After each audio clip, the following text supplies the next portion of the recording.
Esta conferencia comenzará a grabarse.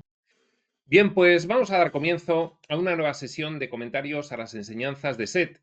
Esta vez estamos con el libro Habla Set 2 y vamos a comenzar su último capítulo, el capítulo 11. Es el último capítulo, pero nos queda mucho libro porque es un capítulo largo, en sí mismo tiene 30 páginas y luego además hay un larguísimo apéndice de otras 70 páginas en el que Jane pues consideró conveniente compilar una serie de sesiones fuera de las sesiones del propio libro Habla Set, que se daban, pues, por ejemplo, en las clases de percepción extrasensorial que impartía Jane, y bueno, pues incluirlas aquí en este libro porque eran bastante importantes y le pareció conveniente. Este capítulo se titula Un adiós y una introducción, aspectos de la personalidad multidimensional vista a través de mi propia experiencia. Dice Seth, con lo cual nos va a contar Seth un montón de cosas sobre su propia experiencia. Esto tiene una importancia extraordinaria porque vamos a ver cómo Seth no simplemente predica sus conceptos sobre los que no tienen nada que ver. No, no, Seth tiene una experiencia eh, y de cuyas vivencias pues él obtiene muchísimo que aportar a toda esta enseñanza espiritual que realiza. Pues bien, sin más preámbulo, vamos a dar comienzo a este capítulo 11, un adiós y una introducción, aspectos de la personalidad multidimensional vista a través de mi propia experiencia. Y dice así, nota de Rob, continuamos a las 22, porque esto viene a formar parte de la sesión de Set Jane con Rob número 588, que fue la última sesión del capítulo 10, el significado de la religión. Pero el capítulo 11 empezó al final de aquella sesión 588.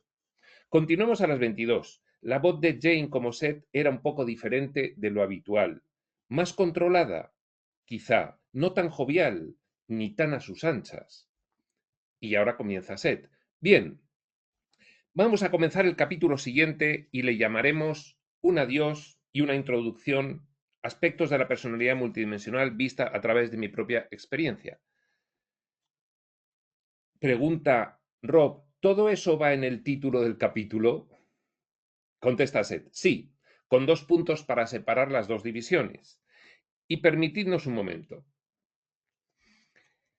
En el tiempo histórico de Cristo, yo era, dice Seth de sí mismo, un hombre llamado Milenius en Roma.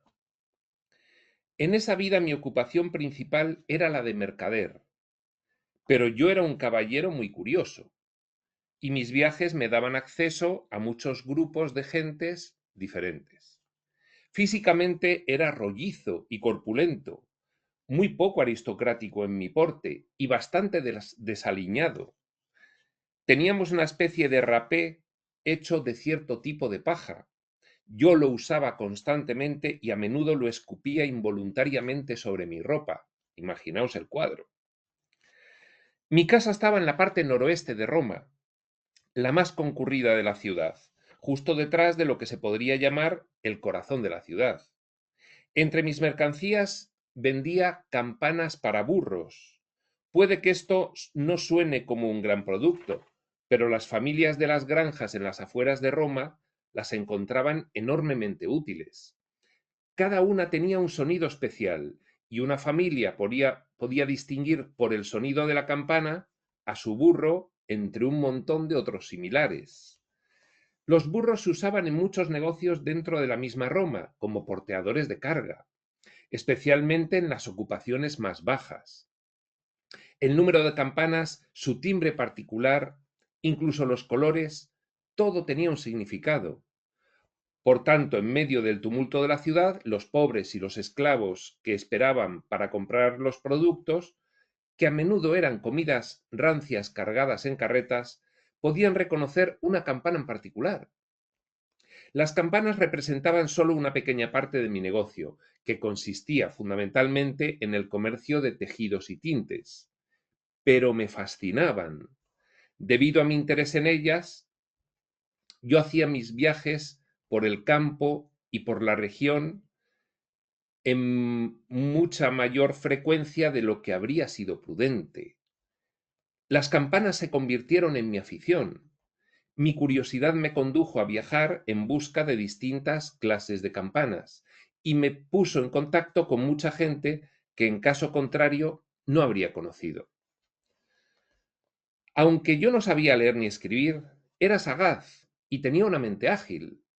Descubrí que algunas sectas de judíos usaban campanas especiales dentro y fuera de Roma.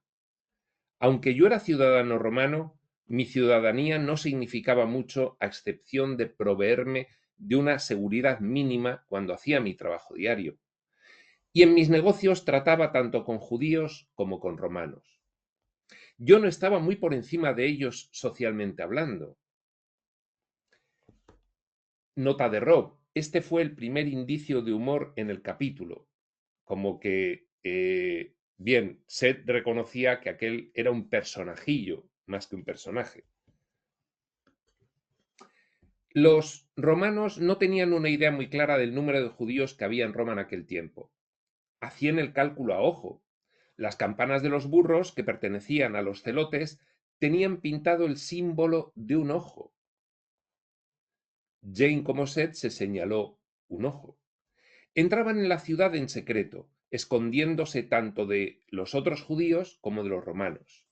Los celotes eran una secta que además era revolucionaria, estaba perseguida, era revolucionaria para liberarse del yugo romano.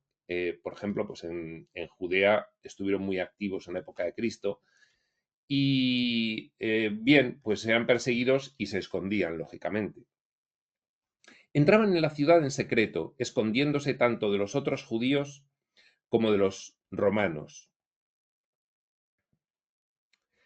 Regateaban muy bien y a menudo me bajaban el precio más de lo que yo merecía perder, se lamenta Seth. Oí hablar del Señor de la rectitud a un primo suyo llamado Sheraba. Bueno, del Señor de la rectitud ya ha estado hablando Seth en el capítulo 11, pero no obstante, he hecho una consulta en la inteligencia artificial a ver si por Sheraba y el Señor de la rectitud aparecía algo. Y efectivamente ha aparecido algo y vamos a ver qué es. Y dice así: Sheraba o Sharaba, conocido como el Señor de la Rectitud, es una figura enigmática que aparece en ciertos textos esotéricos y gnósticos de procedencia difícil de rastrear con precisión. Su mención es sumamente rara y suele encontrarse en contextos místicos, herméticos o de doctrinas esotéricas sin una filiación clara con los sistemas religiosos mayoritarios. A continuación vamos a exponer una visión general y todas las perspectivas posibles en torno a esta figura. 1. Etimología y variantes del nombre. Sheraba, Sharaba, Saraba, Sarabha. Las variantes ortográficas dependen del idioma original y de las traducciones al inglés, griego o latín. En algunos contextos se le ha asociado erróneamente con el término Sarabha, una criatura mitológica del hinduismo. El nombre Sheraba o Sharaba no aparece con prominencia en fuentes canónicas del gnosticismo clásico, como los textos de Nag Hammadi, aunque algunos estudiosos marginales lo conectan con entidades gnósticas superiores. Bien, nos estamos dando cuenta que la inteligencia artificial lo asimila a una figura, pues más bien legendaria, arquetípica, una deidad. 2. Contexto esotérico y gnóstico. En algunas corrientes gnósticas tardías o neognósticas, especialmente en interpretaciones modernas o sincréticas del siglo XIX y XX, se ha mencionado a Sheraba como un arquetipo de perfección espiritual. Por ejemplo, Señor de la Rectitud. Este título sugiere un arquetipo angélico o eónico, una emanación divina relacionada con la justicia, la ley cósmica o el orden moral universal, comparable a figuras como Melquisedec, Set o Zoroastro en otras tradiciones. Fijaos que tremenda sincronicidad que al preguntarle a Sheraba, señor de la rectitud, que le menciona Set en su propio libro, la inteligencia artificial devuelve que es un arquetipo comparable a figuras como Melquisedec, Set o Zoroastro en otras tradiciones. Set podría estar vinculado con el aeón de la justicia o del nomos divino en sistemas gnósticos especulativos.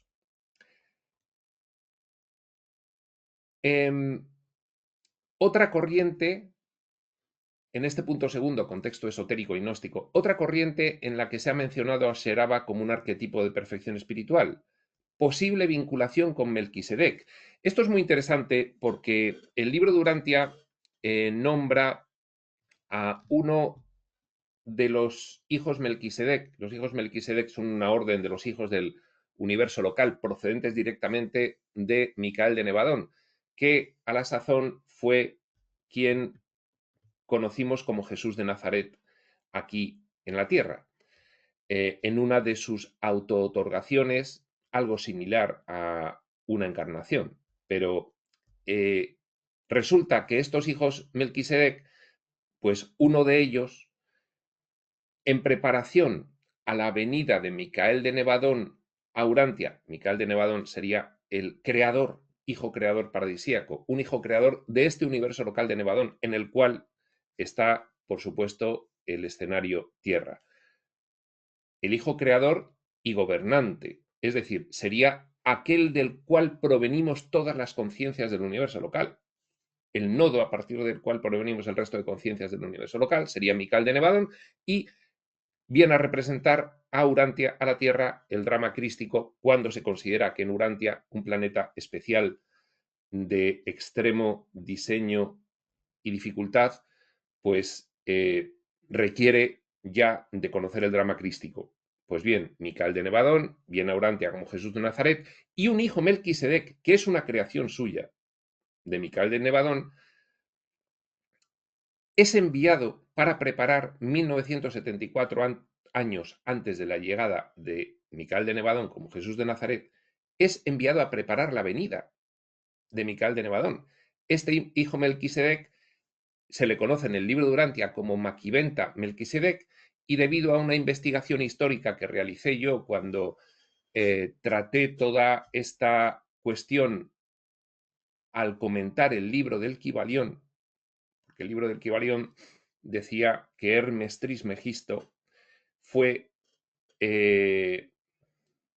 Melquisedec de Salem, el sabio de Salem, mentor de Abraham. Y entonces hice una investigación porque me cuadraba el contexto histórico de el sabio de Salem, de Melquisedec de Salem, con Maquiventa Melquisedec.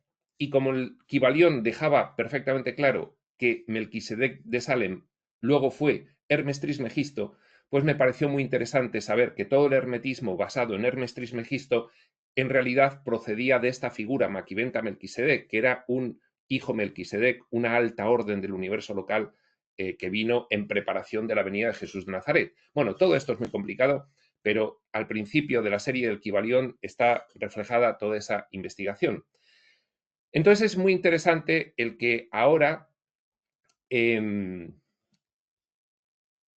la inteligencia artificial relacione de algún modo a este Sheraba o Señor de la Rectitud con el Melquisedec bíblico, sobre el cual se realizó aquella investigación histórica que le asemejaba a Hermes Trismegisto. Claro, todo esto es un tema, por supuesto, de diferentes reencarnaciones de las mismas entidades de conciencia. Entonces sigue diciendo así la inteligencia artificial. Posible vinculación con Melquisedec. Algunos han sugerido que Sheraba sería un nombre oculto o alternativo de Melquisedec en ciertos textos místicos judeocristianos donde Melquisedec es una figura sacerdotal eterna, sin principio ni fin, rey de justicia y rey de paz.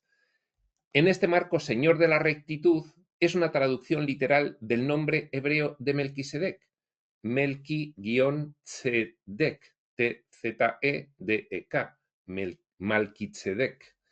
Bien, pues esto es interesantísimo, por supuesto, el que aparezca este Sheraba o Señor de la Rectitud de la tribu de los esenios, nombrado por Set, y que la inteligencia artificial responda que tiene que ver pues, con este Melquisedec bíblico que yo asocié con Maquiventa Melquisedec, que el Kybalión relacionaba con Hermes Trismegisto. Veis que hay una especie como de constelación ahí, de sincronicidades, en las cuales pues parece que las mismas conciencias han ido siendo diferentes personajes. Bien, tercera corriente donde aparece asociado Sheraba o Señor de la Rectitud a un arquetipo de perfección. Influencia y aparición en textos ocultistas. Sheraba aparece principalmente en textos ocultistas y esotéricos marginales, no reconocidos dentro del corpus gnóstico clásico, pero que beben de sus símbolos. Algunos ejemplos. Textos canalizados del siglo XX donde entidades espirituales con nombres inusuales ofrecen enseñanzas morales o espirituales. Aquí está Set, reconocido por la inteligencia artificial. Repetimos, Sheraba aparece principalmente en textos ocultistas y esotéricos marginales. Bueno, claro, ellos, la inteligencia artificial, desde el paradigma científico materialista, considera los textos revelados de espiritualidad profunda del siglo XX textos marginales. ¿Qué se le va a hacer? Tendrá que ser así. Repetimos, algunos ejemplos. Textos canalizados del siglo XX donde entidades espirituales con nombres inusuales ofrecen enseñanzas morales o espirituales. 2. Escritos teosóficos o rosacruces modernos que hacen referencia a jerarquías de seres espirituales. Ahí también aparece Sheraba o Señor de la Rectitud. 3. Dentro de ciertos sistemas esotéricos neonósticos puede figurar como un guardián del orden cósmico o un arquetipo de pureza moral. Pero ya estáis viendo que el Señor de la Rectitud, Sheraba, al que se refiere Set aquí, era una persona física, habló con su primo, y sin embargo, pues posteriormente nada más que se reconoce como una figura arquetípica, legendaria. 4. Interpretaciones simbólicas. Sheraba como arquetipo, insiste la inteligencia artificial. En esta línea se interpreta no como una entidad literal, sino como un símbolo del poder de la ley cósmica, la rectitud y la conciencia superior. Puede representar el principio de la rectitud universal que equilibra las fuerzas caóticas del demiurgo, principio de la rectitud universal que equilibra las fuerzas caóticas del demiurgo. El demiurgo ya sabemos que en las tradiciones gnósticas y en algunas otras posteriores que las recogen, como por ejemplo pues la cuestión hiperbórea, sería como el diosecillo creador del nivel físico-material o al menos del escenario Tierra o de un conjunto de escenarios del nivel físico-material y bueno, pues sería un diosecillo opositor al bien, opositor al bien, manipulador, controlador, etcétera, etcétera. También puede verse, es decir, Sheraba sería un opositor que equilibraría las fuerzas caóticas del demiurgo, estaría en la parte del bien. El gnosticismo es bastante dual, bien-mal. También puede verse como una emanación de la Sofía redimida si se sigue la estructura gnóstica basada en la caída y restauración del conocimiento. Gnosis, restauración del conocimiento. Fijaos que todo esto tiene mucho paralelismo con la cuestión de esa investigación realizada y del Maquiventa Melquisedec que describe el libro de Urantia, que viene a preparar la venida de Jesús. Y en ese sentido el libro de Urantia dice que las enseñanzas de Maquiventa Melquisedec son una de las 5 revelaciones de época que nombra el libro de Urantia, las enseñanzas edénicas, las enseñanzas dalamatianas, al revés, enseñanzas dalamatianas, enseñanzas edénicas, Maquiventa Melquisedec, Jesús de Nazaret y el libro de Urantia. Yo añadiría, por supuesto, los textos de espiritualidad profunda revelada del siglo XX, pese a que la inteligencia artificial los considera como textos residuales. 5. Analogías interculturales. Dado los casos de las menciones directas, es útil hacer comparaciones con otras figuras similares en distintas tradiciones. Pues comparación de Sheraba con la tradición del judaísmo esotérico, Melquisedec, rey de justicia y sacerdote eterno. Tradición del cristianismo gnóstico, Aeón, Téletos, Sofía, principios espirituales superiores de voluntad o sabiduría. Con el hermetismo, Poimandres, intelecto divino o guía espiritual. Fijaos, Seraba asociado a Poimandres. Es que Seraba, tal como lo está describiendo Set, su existencia física no coincidiría con la de Maquiventa Melquisedec, porque el Seraba de Set es coetáneo, un poquito posterior a Jesús, y Maquiventa Melquisedec es de 2000 años antes que Jesús. Con el hinduismo, con Dharma y Mitra, deidades de la rectitud y el orden. Con el mazdeísmo, con Asha Vanishta, arcángel de la verdad y la rectitud. Y con Egipto, con Maat, diosa del orden cósmico y la justicia. Conclusión. Sheraba, el señor de la rectitud, parece ser una figura sin una tradición canónica consolidada, pero rica en simbolismo dentro de las corrientes esotéricas que exploran la noción de justicia cósmica, orden moral universal y arquetipos espirituales superiores. Puede verse como un antídoto símbolo que representa la armonía entre la ley espiritual y el orden divino, equiparable a otros señores de la justicia presentes en muchas tradiciones místicas. Bueno, pues esto es lo que nos decía la inteligencia artificial sobre este Seraba, señor de la rectitud, que nombra Set. Y bueno, hay bastantes sincronicidades ahí, tal como hemos visto. Vamos a continuar. Decía Set, oí hablar del señor de la rectitud a un primo suyo, llamado Sheraba. Aquí falta una coma. Oí hablar del señor de la rectitud, coma, a un primo suyo, coma, señor de la rectitud llamado Sheraba. ¿Puedes deletreármelo? Le pide Rob. Set lo hizo y resultó que nuestras dos versiones estaban de acuerdo. Por los párrafos siguientes puede verse que Set cambia su ubicación física de Roma a Judea, sin explicar cómo y cuándo lo hizo. Esto es una nota aclaratoria de Rob. Set está hablando sobre Milenius, un ciudadano romano, mercader, bastante desaliñado, en Roma, y luego sigue hablando de él, pero en Judea, sin explicar cómo y cuándo lo hizo. Yo quería saber más sobre este proceso, pero decidí no interrumpir más en este momento. Y continúa la frase de Set. Vamos a leerla otra vez de nuevo. Oí hablar del señor de la rectitud, llamado Sheraba, a un primo suyo, que era, tal y como yo lo interpretaba en aquel tiempo, este Sheraba, señor de la rectitud, según la interpretación de Milenius, este que fue Set, un asesino sagrado.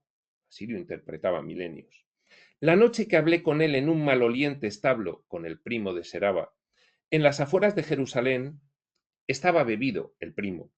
Fue él el que me habló del símbolo del ojo. También me dijo que aquel hombre, Cristo, ahí le habló de Cristo, este primo borracho de Sheraba, a Milenius, que era Set.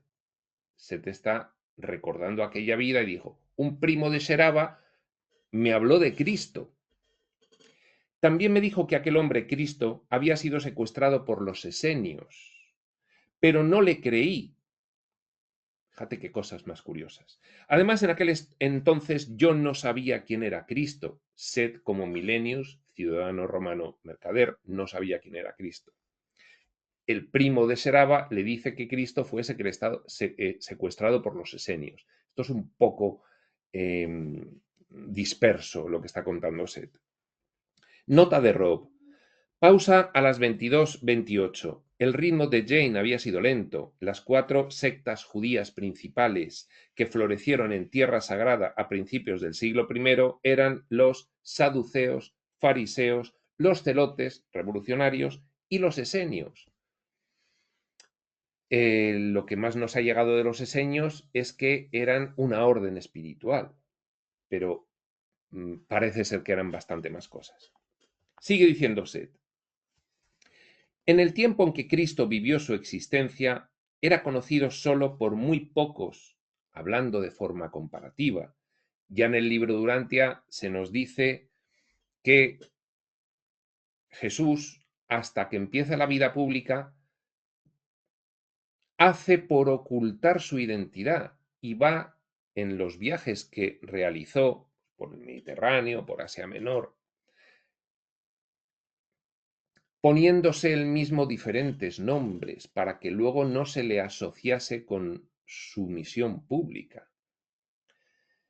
En el tiempo en que Cristo vivió su existencia era conocido solo por muy pocos, hablando de forma comparativa. Para decirlo claramente y con sentido del humor, apunta Rob, yo sabía que alguien desempeñaba el papel principal, pero no estaba seguro de quién era esa persona.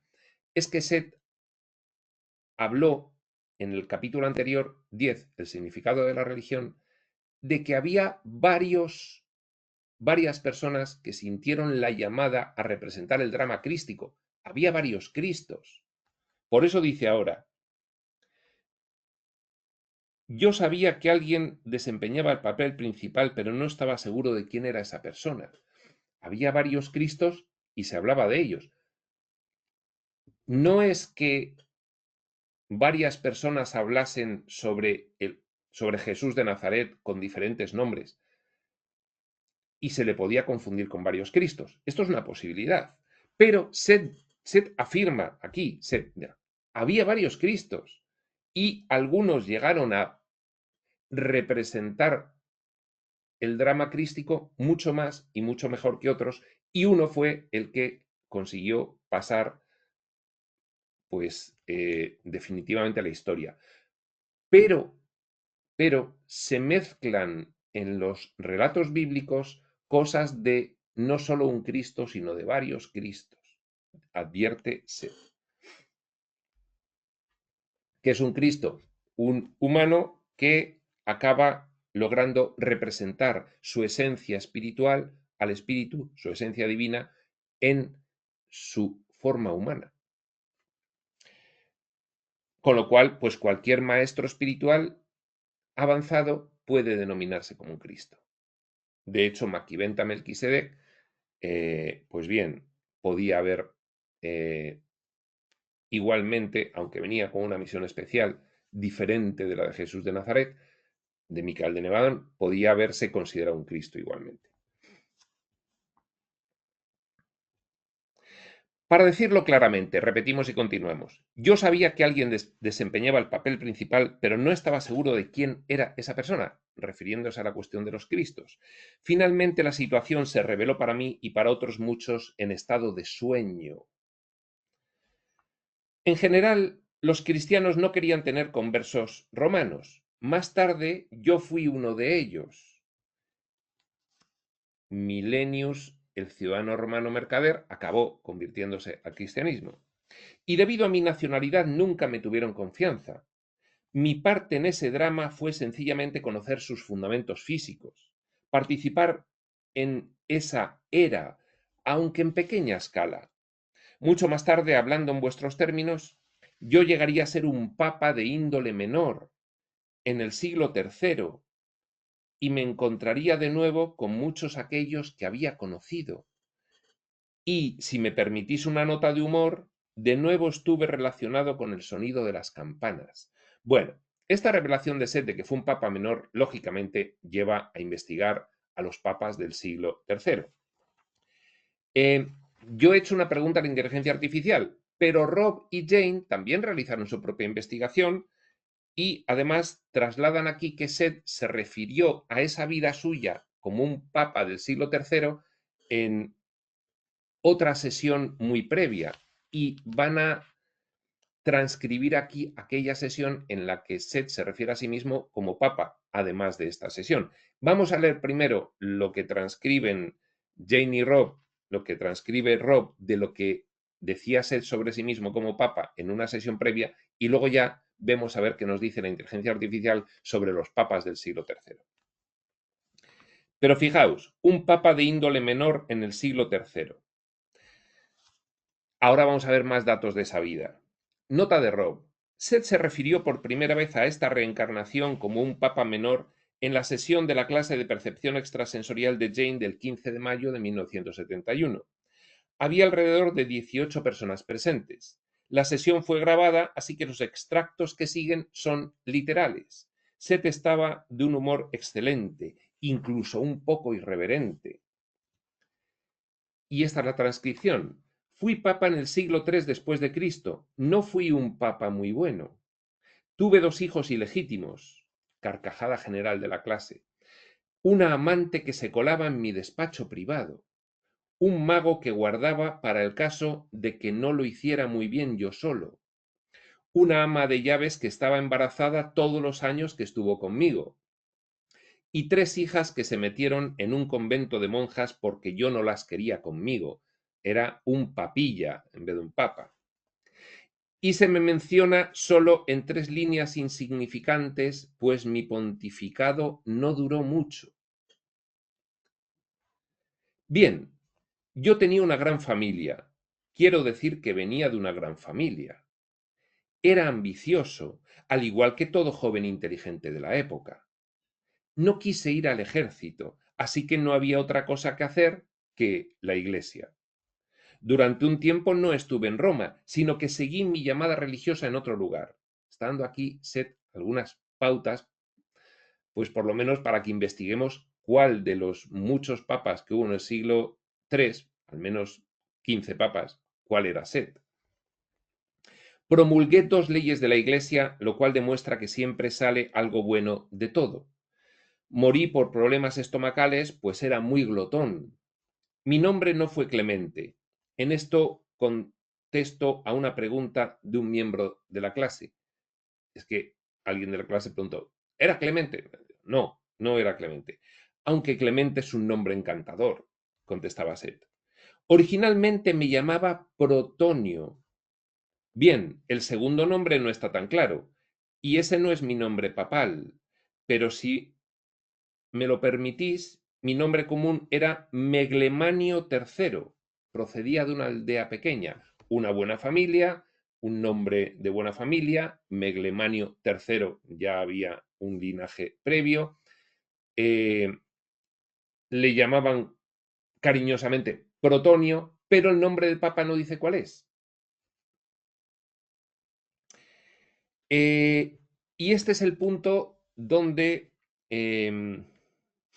vamos a ver la respuesta de la inteligencia artificial sobre los papas del siglo III. Vamos a leer, son muchos, vamos a leer el nombre, pero solo nos vamos a detener en aquellos cuyo papado, cuyo pontificado fue muy cortito, tal como dice Seth. Y dice así.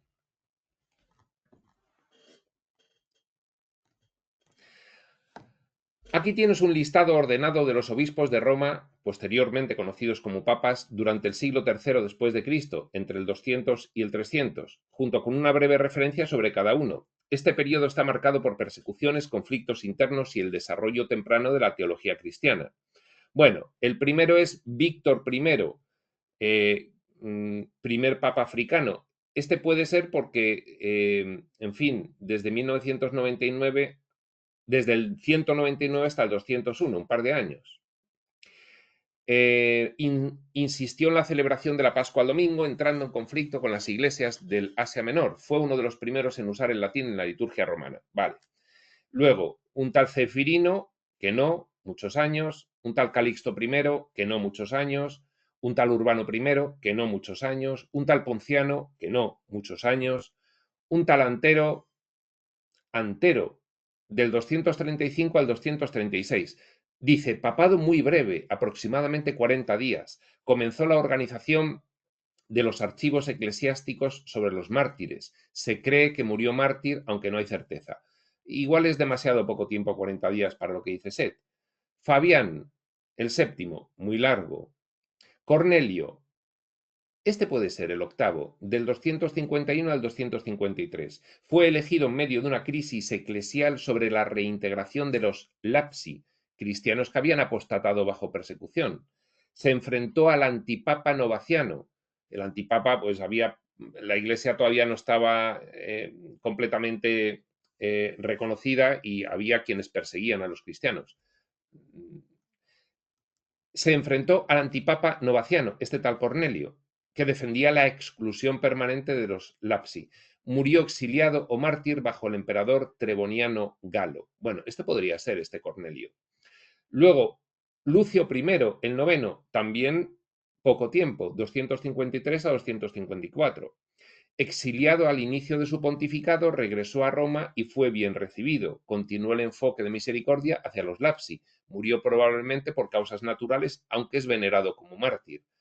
Este podría ser este Lucio I también, al igual que el tal Cornelio y el tal Antero. Décimo Esteban I, 3 años, yo creo que ya no. 11 Sixto II, este puede ser también, 1 año. Pontificado breve pero destacado. Fue martirizado mientras celebraba la Eucaristía en las catacumbas. Se le considera uno de los papas mártires más reverenciados. San Lorenzo, su diácono, también fue martirizado poco después. Bueno, pero dice Sed que como papa murió de glotonería, no martirizado, con lo cual, pues no creo. Un tal Dionisio, el 12, demasiado tiempo. Félix I, el 13, demasiado tiempo. Eutiquiano, el 14, demasiado tiempo también. El 15, Cayo o Gallo, demasiado tiempo también. El 16, Marcelino, demasiado tiempo. Y no dice más, porque este Marcelino ya va del 296 al 304. Bueno, pues esos hemos visto que eran los posibles candidatos, según cuenta Sed, a haber sido ese papa que fue Sed en el siglo III. Vamos a continuar con la nota de Rob, que sigue con la transcripción literal de Sed hablando de este tema en otra sesión. A no ser que llame al ser que yo era en ese tiempo, los recuerdos de los detalles no están tan claros. Sed, que es un nodo en un determinado punto de la evolución, nivel 0 la fuente, nivel 7 el físico material, vamos a describirlo así por conveniencia. Sed, que está en un nodo, vaya usted a saber, pues en el nivel 4 o en el 3, dice que él recuerda la vida como papa, pero para recordar algunos detalles con precisión, debe llamar a la conciencia de ese papa, a la conciencia del personaje. De esto hemos hablado muy detalladamente en Espacio Sutil, sobre todo en algunas sesiones sobre la reencarnación y sobre Sed que me ha hecho en entrevista Jorge Micheli. Están por ahí en el canal.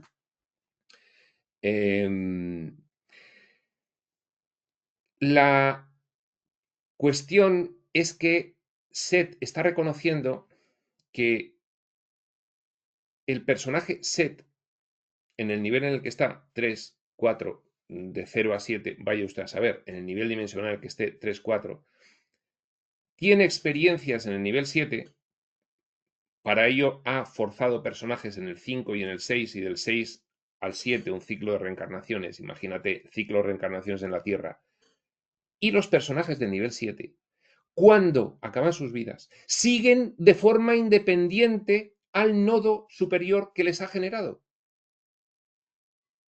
Es decir, un personaje humano, aunque es generado por un personaje, como personaje de séptimo nivel, el humano, es generado por un personaje de sexto nivel, que genera muchos, por ejemplo, todos los de un ciclo de reencarnaciones. Cuando estos mueren, los personajes de nivel 7 no se extinguen, no se funden con el de sexto nivel y desaparecen. Siguen su camino, aunque si evolucionan, llegarán a ser conscientes de que eran el personaje de sexto nivel, quinto, cuarto, tercero, etc. Y serán conscientes a la vez de su yo superior. Por ejemplo, este papa, si evolucionase independientemente, podría llegar a ser consciente de que ha sido Set, además de haber sido el personaje ese del papa.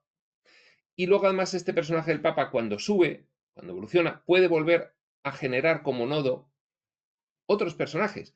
Es que esto es muy complicado. No tiene unas reglas básicas muy claras. Y aquí se ve claramente lo que está diciendo Sed, que Sed tiene que consultar detalles de la vida con la conciencia de personaje que fue, que sigue su existencia independiente. Esto es muy importante comprenderlo porque es un dato extraordinario de cómo se produce todo el desarrollo de la conciencia en el espacio-tiempo. Es muy interesante esto que está aquí diciéndose sobre sí mismo porque refleja toda esta cuestión. Además, tiene mucho interés porque resuelve la fuerte dicotomía que se establece entre el libro Durantia, tal como está establecido el libro Durantia, y lo que dice respecto de la reencarnación, que la niega, resuelve esa dicotomía entre el libro Durantia y el resto de textos revelados posteriores que la aceptan. Y es que el libro Durantia está fijándose solamente en uno de estos dos aspectos. El libro Durantia no te dice que cada personaje es generado por un personaje del nodo superior, porque el libro Durantia no habla de los planos de planificación. El libro Durantia solo se refiere a que cada uno de los personajes, ya con ciencia independiente del nodo que le ha generado, sigue su camino y se puede quedar atrapado en el bajo astral como sobreviviente adormecido, o puede, si es que ha evolucionado, llegar a un mundo de estancia de la capital del sistema en el cual se encuentra, en este caso, la Tierra, y a partir de ahí continuar su periplo, tal como dice Set, tal como dice Set. Con lo cual, aquí se entiende perfectamente que desde Set en adelante se habla de planificación y manifestación, y sin embargo el libro Durantia solo habla de manifestación. Y se resuelve la dicotomía. Por eso es tan importante esto que dice Set. En fin, pues aclarado está, repetimos y seguimos. A no ser que llame al ser que yo era en ese tiempo, los recuerdos de los detalles no están tan claros, reconoce Set.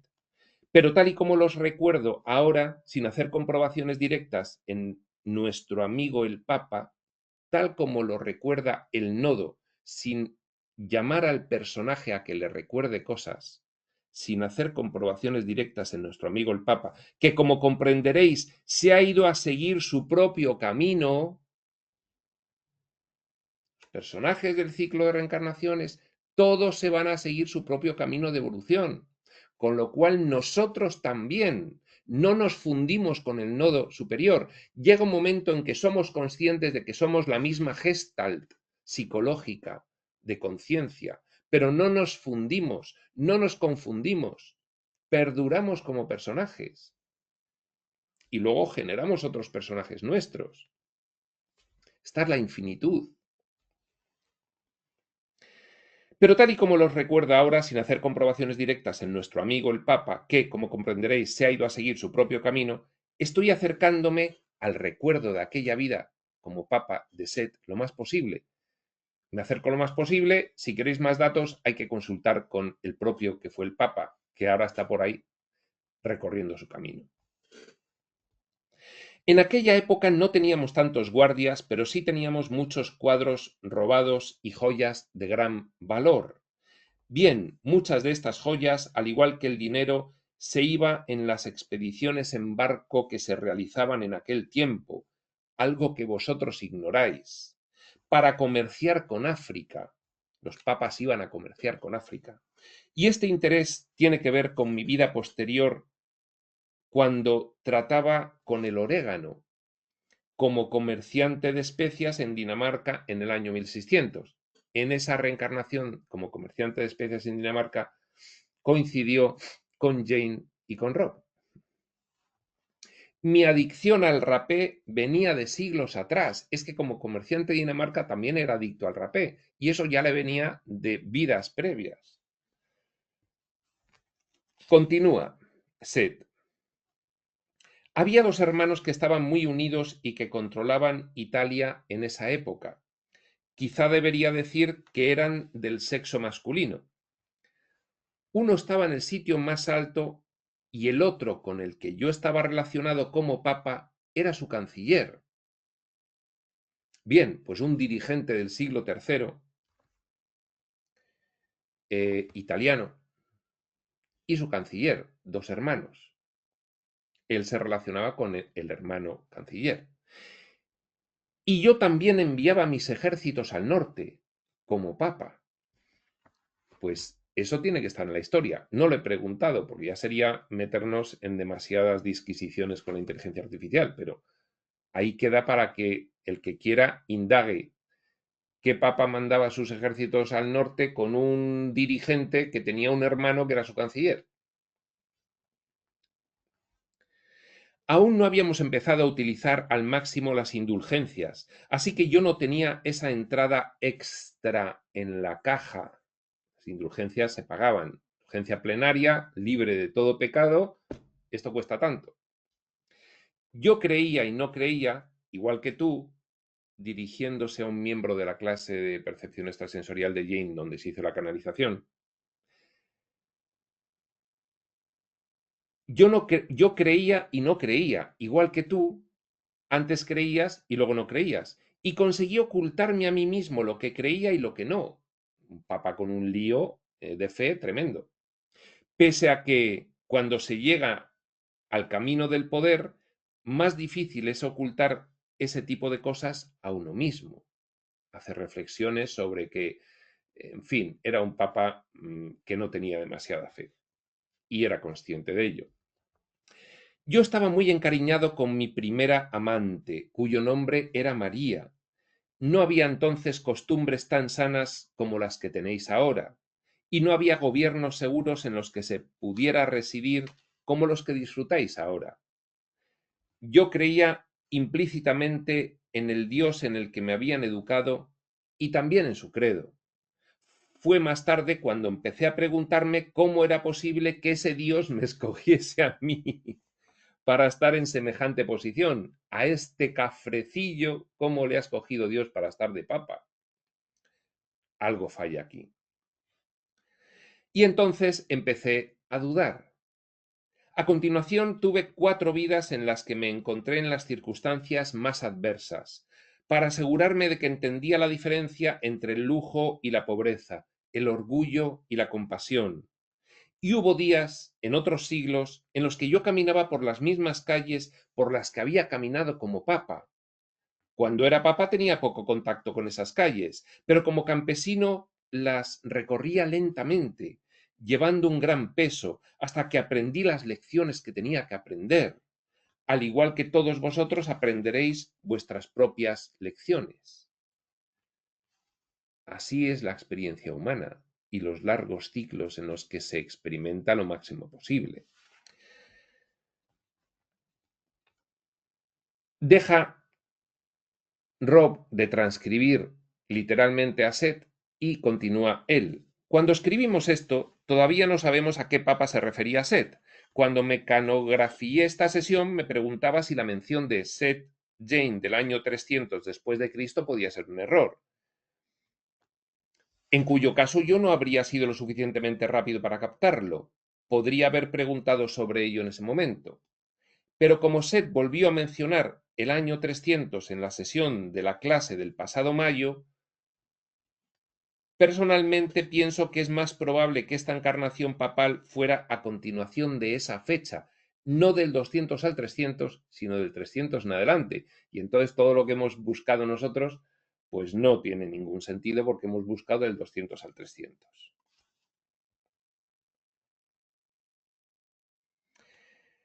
Pero como Seth volvió a mencionar el año 300 en la sesión de la clase del pasado mayo, repetimos, personalmente pienso que es más probable que esta encarnación papal fuera a continuación de esa fecha y hubiera tenido lugar en el siglo IV, en vez de en el siglo III, es decir, entre el año 301 y el 400. La Enciclopedia Británica da una lista de 11 papas y 2 antipapas entre los años 291 y 401. Yo he mirado los del siglo III, pues dice Rob que tiene ahí una duda de si no eran los del siglo IV, por lo que dijo Seth. Algunos de los pontificados fueron muy breves y muchas de las fechas de permanencia son inciertas o estimadas. Nos gustaría, por supuesto, saber más sobre la encarnación en cuestión. A mí me ha quedado consultar sobre los papas del siglo IV, porque he consultado sobre los papas del siglo III. Con esto que dice Seth, igual a alguien le apetece ver si las pequeñas cosas que dice Seth de cómo era él como papa cuadran con algún papa del siglo IV, y ya se hace esa doble comprobación. Nos gustaría, por supuesto, saber más sobre la encarnación en cuestión. Como Seth ya había indicado, hay aquí una gran riqueza de información esperando a ser conocida, Esto nos lleva a un problema con el que James ha enfrentado a menudo. ¿Qué investigar exactamente dentro de las posibilidades disponibles en un momento dado? Claro, en los años 70 no estaba la inteligencia artificial, ahora sí, ahora es bastante más fácil. Ahora es hacer una pregunta y te lanza una respuesta que puede equivaler a lo que hubieses tardado días en consultar debido a que no tenías ni siquiera los libros a mano para poder consultarlo. Y una vez hecha la elección, ¿cómo encontrar tiempo para llevar a cabo el estudio? Claro, ahora es inmediato. Bien, pues después de esta larguísima nota de Rob con la transcripción de lo que dijo Seth sobre su vida papal en aquella clase, sigue hablando Seth, pero nosotros lo vamos a dejar aquí. Dice Seth, no es mi propósito meterme en mis existencias pasadas con mucho detalle, sino que las utilizo para aclarar ciertos puntos. Bien, nos vamos a caer en esa frase porque Seth va a seguir hablando de algunos aspectos de algunas reencarnaciones suyas que las va a utilizar como ejemplo para aclarar conceptos espirituales. Pero esto lo vamos a ver nosotros en nuestra siguiente sesión. Esta será en otro momento, este otro momento será cuando tenga que ser. Hasta entonces, prospector.